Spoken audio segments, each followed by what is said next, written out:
अस्सलाम वालेकुम third year. हम चैप्टर नंबर 5 पढ़ रहे थे इंडेक्स नंबर, जिसके हमने कल तक अनवेटेड इंडेक्स नंबर के कुछ फार्मूलाज पढ़े थे। आज हम वेटेड इंडेक्स नंबर के 4 फार्मूलाज पढ़ेंगे। नंबर 1 है जी Laspeyres price index number.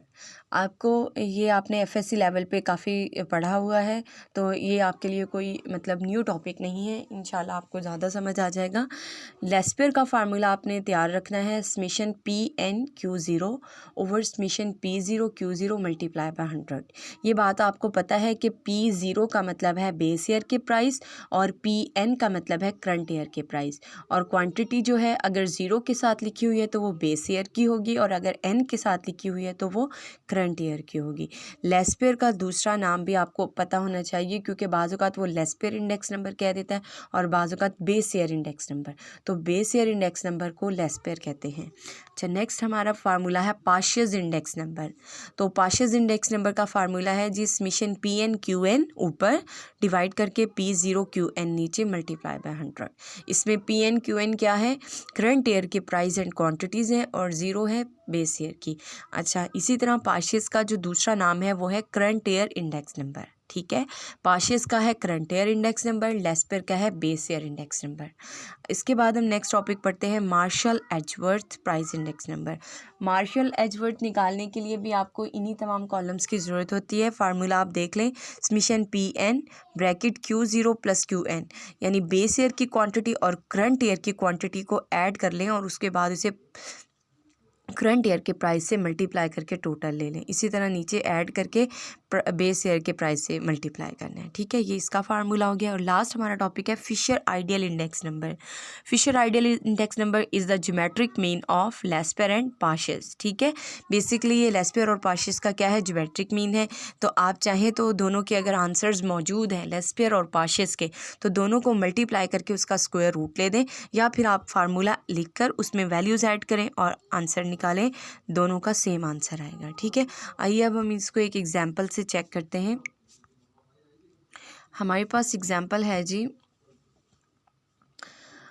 Construct the following weighted aggregative price index number, जिसमें लेस्पियर है, पाशियस है एंड फिशर इंडेक्स नंबर है। ठीक है, तो ये जो एग्जांपल है इसमें आपको 3 इयर्स दिए हुए हैं, 1996, 2000, 2001। तो जो सबसे पहले है 1996, ये आपका क्या है? बेस ईयर है।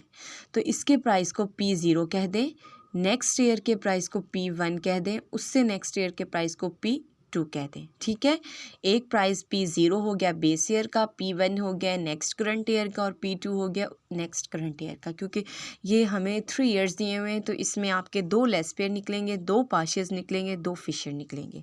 ठीक है, अच्छा नेक्स्ट देख लें, आपके पास क्वांटिटीज़ में 1996 की भी दी हुई है, 2000 की भी और 2001 की भी।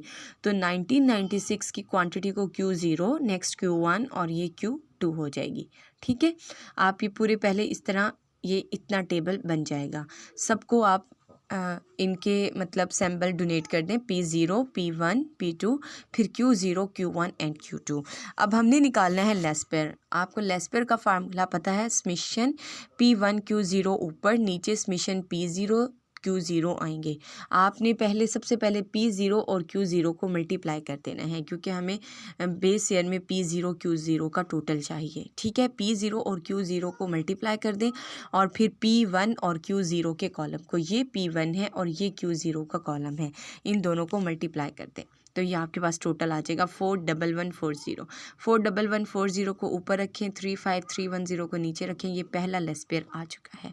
अब दूसरे लेस्पियर के लिए आपने सिंपल ये करना है, जहाँ P1 था ना वहाँ P2 लिख देना है बस। ठीक है, पहले हम 1996 और 2000 के दरमियान लेस्पियर निकालेंगे, फिर हम 1996 और 2001 के दरमियान लेस्पियर निकालेंगे। ठीक है, तो उससे क्या होगा, हमारा P1 की जगह P2 आ जाएगा, और बाकी आप कैलकुलेट करके ये लेस्पियर निकाल देंगे। पाशियस के लिए पहले हम P1 का निकालेंगे, यानी 2000 के साथ, 1996 को 2000 के साथ, और फिर 1996 को 2001 के साथ। तो आपके 2 पाशियस आ जाएंगे, इसी तरह 2 फिशर आएंगे। ठीक है, बस आपने ये ध्यान रखना है कि पहले 1996 और 2000 की वैल्यूज़ निकालनी है, उसके बाद 1996 और 2001 की। ठीक है, तो ये तरतीब से कर लें, बहुत आसान क्वेश्चन है। इससे रिलेटेड 3-4 क्वेश्चन है जो आपने करने हैं, और इसमें कोई प्रॉब्लम हो तो आप मुझसे पूछ लीजिएगा। अल्लाह हाफ़िज़।